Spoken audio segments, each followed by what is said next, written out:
भगवते वासुदेवाय शान्तकारं भुजगशयनं पद्मनाभं सुरेशं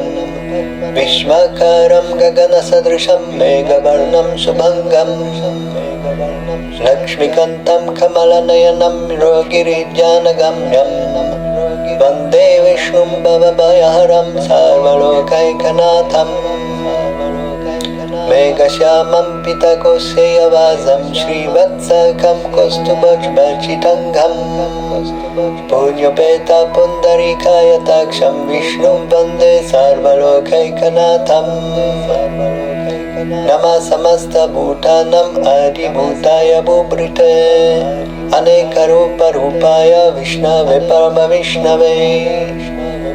सशङ्खचक्रं सकिरीटकुण्डलं सपीतवस्त्रं सररीरुहेक्षणं सहारवक्षस्थलशोभिकौस्तुभ्यं नमामि विष्णुं शिरसा चतुर्भुजम् जयाय पारिजातस्य हेमासीमासनोपरि असिनम् अम्बुदश्यामम् आयताक्षम् अलङ्कृतम् चन्द्राननं चतुर्बाहुं श्रीवत्सङ्कीर्तवक्षसम् रुक्मिणी सत्यभामाभ्यां सहितं कृष्णमाश्रये